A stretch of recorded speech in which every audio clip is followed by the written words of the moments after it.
Welcome to Tier List Maker, the series in which all sports culture is going to break down a position group in any sport and place each player into individual tiers on how they feel about them. The tiers are going to be best of the best, which means you're the best of the best, elite, good, solid, which means you're a competent starter, average, which means, you're alright, but you really shouldn't be the face of the franchise, below average, bad, and then unproven. If you enjoy this series, be sure to leave a like on the video and subscribe to All Sports Culture on YouTube. Let's get right into it. Starting off with Aaron Jones. Aaron Jones, I'm going to put in good. I don't think he's quite elite. I think he's really close, but he's just going to go in good. I think he's been fantastic for the Packers. He led the NFL in touchdowns last year. He actually tied with McCaffrey, but he was just fantastic for them. And I think he's a star in this league. He's super underrated, and he should have made the Pro Bowl, but he didn't. I love Aaron Jones, but he's nearly an elite, but I think there's a cutoff after about 6 guys where the next tier should start. Adrian Peterson, you're going to go in below average. He's kind of old. It's catching up to him, so you really don't want him on your team, but he's not been bad. Then we have Alexander Mattison.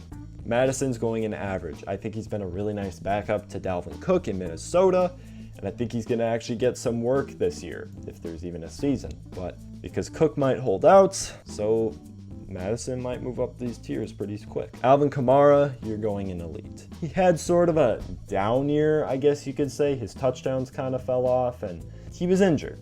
That's pretty much it. But Alvin Kamara is a beast, and kind of interesting to see if the Saints are going to pay him this offseason. Austin Ekeler, you are going in solid.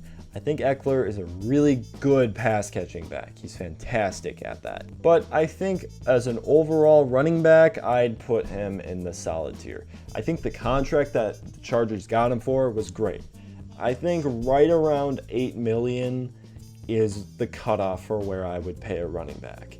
I'm not a big fan of paying them at all, but I think if you can get a good number one for that money, then yeah, I would do it. Ekeler, definitely worth the contract. He's going in solid. Cam Akers is going to go in unproven. I don't know how it's going to go with the Rams for him. Chris Carson, you are going to go in solid. I think he's a really nice back. He's got a fumbling problem. So, the Seahawks love to run the football, and Carlos Hyde might actually take away from him sometimes this year. But Chris Carson, I like Chris Carson. He deserves to be up here. Christian McCaffrey, he's the best running back in football. He deserves to go in best of the best. He really showed off his skill set this year. 1,000 yards rushing and receiving, which is just ridiculous. I think him and another guy are the bona fide 1 and 2. He is spectacular. I think his contract is one of the rare occurrences where I'm okay with paying a running back that kind of money, because he's literally playing wide receiver and running back for them. He's such a unique talent. I love C-Mac. And then Dalvin Cook. Oh, so we're getting another fantastic running back.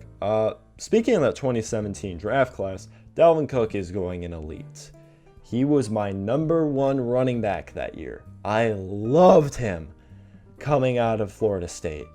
He was easily my favorite out of everyone, even McCaffrey, Fournette, Kamara. I love Dalvin Cook. I loved him. The thing that's holding me back from putting him in best of the best is his injuries. It's going to be interesting to see how his holdout's going to go. I would hesitate to do it, but Dalvin Cook is surely a top 5 running back when healthy. I love his game. He definitely deserves to be up here. Damian Williams, you are going in average. The Chiefs running back group last year wasn't the best, but the thing that made them actually produce was that offense. That offense was spectacular. And I actually think Clyde Edwards-Helaire is going to be that star running back for the Chiefs. He fits them beautifully. Damian Williams arguably could have been the Super Bowl MVP. He's mostly just an average running back.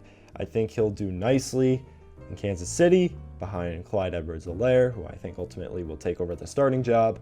Darrell Henderson, you were booty cheeks last year, you were going in bad. The Rams' rushing offense was so underwhelming last season. They were like I think they were bottom 8, bottom 5. They were close to that last year. He wasn't good at all. And Todd Gurley wasn't that good either. And I'm wondering to see how Cam Akers is going to do for them. I think he fits their offense very nicely, but I am skeptical of the Rams' future. David Johnson, I'm going to put you in solid. I think he gets kind of a bad rap because of his contract that he got. David Johnson, in 2017, he won a lot of people their fantasy league. He won me mine. 2019, he also lost a lot of people their fantasy league because they said he'd play and he just didn't play at all, or he played like 5 snaps. Age is definitely catching up to him, and injuries are kind of riddling him. But he's going to be the bona fide number 1 in Houston. He also was traded for DeAndre Hopkins. So the standard for David Johnson in Houston is going to be high because he's replacing one of the top 3 wide receivers in the sport. David Montgomery is going to go in average. I think he easily could move up into solid. I loved Monty coming out of Iowa State. It's just the Bears offense was a train wreck last year. And I think if they actually refine that offense and make it work with actually a quality quarterback and not simple, just terrible play calls, I think he can really shine. Derrick Henry, I might get a little bit of pushback for this, but I'm just going to put him in elite. Derrick Henry is a monster. The thing is that he's just a non-factor in the passing game. And in today's league, if you want to be among these guys up here, you have to catch the ball. But with how Tennessee has utilized him, he definitely should be up in elite. But I think if you build the right offense around him, that it can work. And Tennessee has done that. Darius Geis. I love Geis. I really liked him in that class, but he's just been injured. I just don't know how it's going to go with the Redskins, because the Redskins have some nice young pieces on offense, but they're not like top tier young pieces, if you know what I'm saying. Devin Singletary, he's going to go in average. I wasn't wowed by Singletary, but that was more of a case of the Bills' offense as a whole. It was solid enough to actually win them games. Now he's going to be splitting with Zach Moss, so I really don't think he's going to move up here anytime soon. Ezekiel Elliot, he is probably my number 3 running back in football. I think I would nearly put him in best of the best, but I'm just going to put Zeke in elite. Reason being is I think the top 2 guys at this position are far and away the best 2 backs in football. I really want to display that I think those 2 are the best of the best. So I'm going to put Zeke in elite. He's very close though. Frank Gore, you're going in below average. He's getting on teams that have bad rushing. That's basically what he's been doing. He went from the Dolphins to the Bills, now he's on the Jets. And I don't know why the Jets decided to sign him over players like Carlos Hyde or Devontae Freeman. Jamal Williams is going to go in average. I think he's a really nice backup to Aaron Jones in Green Bay, and he does so many things well. He's a really nice receiving back. He actually had more receiving touchdowns than rushing touchdowns last year, which I kind of find funny. He's a really nice pass blocker. I think Green Bay has one of the best constructed running back groups in football. I think they have 3 guys that have different skill sets that all work together nicely. Aaron Jones is that electric pass catching fast back out of the backfield. Then you have Jamal Williams, a really nice pass catcher and pass blocker. He's really slow though, which kind of holds him back. And then we have A.J. Dillon. Do I think he was worth the 2nd round pick? No, I don't. But do I love his fit in this offense? Yes. I think he is a truck. Look at his stats against stacked boxes last year. They're utterly ridiculous. We haven't seen him do much in the passing game, but these 2 guys can pick that up. James Conner, I still have hope for James Conner. He's just been injured. I'm putting him in solid. I was a huge fan of him in 2018. It's just he was hurt last year, and he didn't live up to what he had beforehand.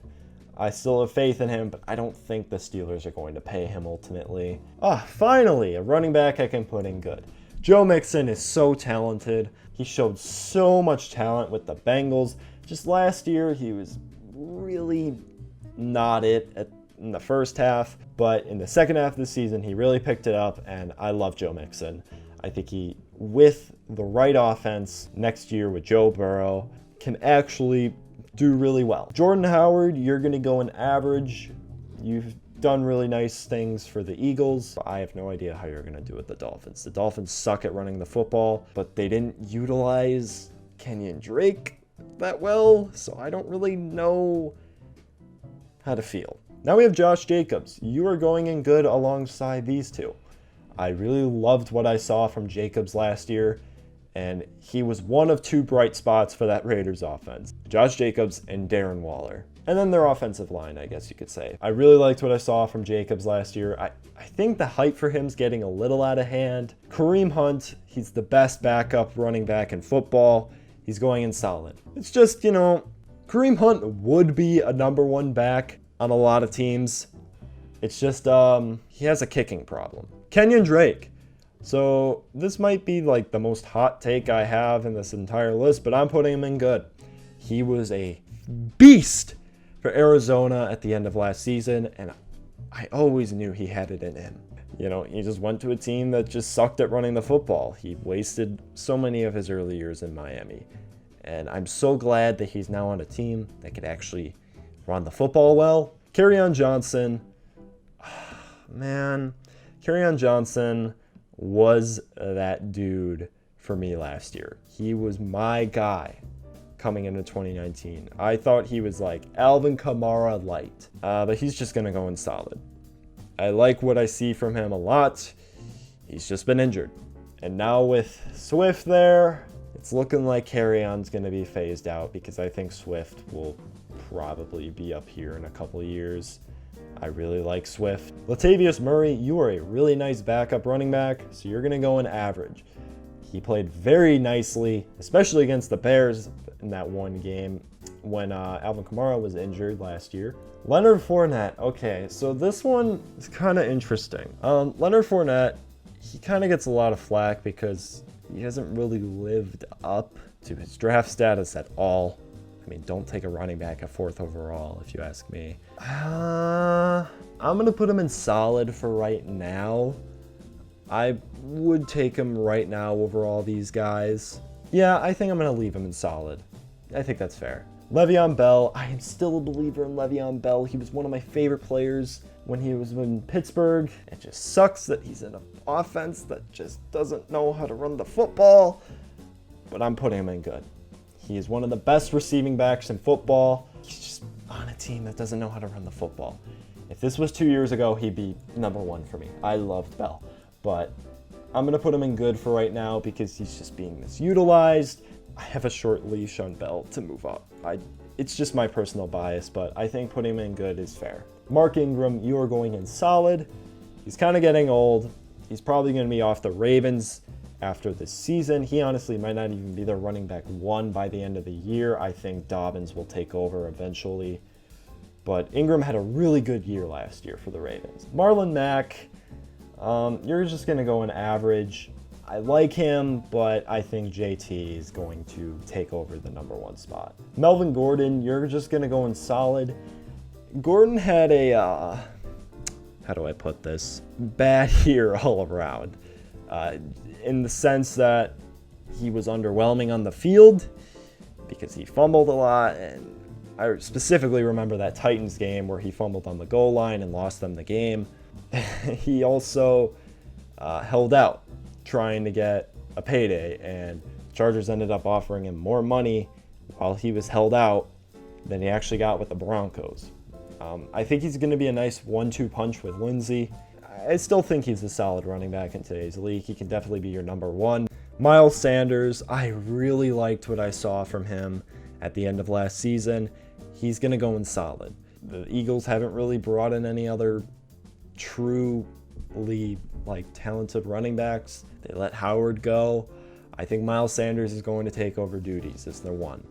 And I'm really intrigued to see how that goes because I love him. Nick Chubb, I really like Nick Chubb. He's going to go in the good tier. He's like up here in the good tier for me. I think he is going to do so well in the Stefanski offense. I believe that's Peyton Barber. You are also going to be below average. I don't know how Tampa had you as their number one back for so long. I really don't. Phillip Lindsay, you are going in solid. I'm very excited to see how him and Melvin Gordon are going to work out together, but that Denver offense has a lot of potential. It's really young, and I think these two can work really nicely with each other. Just unfortunate for Royce Freeman, I guess. I think Raheem Mostert, I'm going to put him at the top end of average. I think he could move into solid, but I just don't think he's as talented as these guys up here. I think San Francisco really maximizes his strengths, but on another team, I don't really think he would do nearly as well as he does there. Ronald Jones, you've been below average as well. I have not been very fond of what I've seen from him. Thank God Tampa took Keyshawn Vaughn because I think their running back group really needs some help. I thought they were definitely players for guys like Melvin Gordon this offseason. If I were them, I probably would have traded a late round pick for Leonard Fournette if I was them, because they need to help Tom Brady run the football. So I'm kind of concerned about their rushing attack, but we'll see how it goes. Saquon Barkley, best of the best. What I was talking about earlier with two guys being the undistinguished 1 and 2, it's these guys. I loved Saquon coming out. Saquon was my number 3 prospect behind Sam Darnold and Quentin Nelson in that entire class. And I don't usually rank running backs higher than 15, maybe 10, but Saquon managed to sneak into my top 3. I loved his game, and he's just been fantastic in the NFL. You could argue he's the best back in football. I definitely think you could. Sonny Michel, you are gonna go in below average. You had a really disappointing season. You had a nice rookie year, but that first round pick isn't looking too nice. Tevin Coleman, the contract that the Niners got Coleman for was a steal. He just got hurt last year, and I think he's average. I truly don't understand why the Falcons decided to just let him walk for that cheap of a deal. I would have re-signed Coleman for that deal and then cut Devontae Freeman, because Coleman can be your number 1 if you have the offense to do it, and San Francisco definitely has the offense to maximize Coleman. I'm just going to move Zach Moss into unproven, and then we have Todd Gurley. A really interesting player to end on because, just 2 years ago, he was up here. Like, there was no argument that he was among the best backs in football. It's just the past year and a half, he's kind of fallen apart. He got arthritis in his knee, and he was pretty much a non-factor in the playoffs. I mean, CJ Anderson took over starting duties from him, and he was Offensive Player of the Year. I don't know how it's going to go in Atlanta with him, because Atlanta doesn't really have a running back group. They need to run the football sometimes. They have to at some point. I'm going to put him in solid. I still have hope for Gurley. It's just his injuries are kind of concerning. I really hope his career has a resurgence in Atlanta, but we'll see. All right, so looking over this list, do I want to make any changes to it? I don't think I want to. I think I'm pretty comfortable with it. I mean, there are guys that kind of teeter towards being in different tiers. Like I would teeter these two towards being in here. I think I'm pretty comfortable with how this list looks right now. Yeah, I really like how it's come out.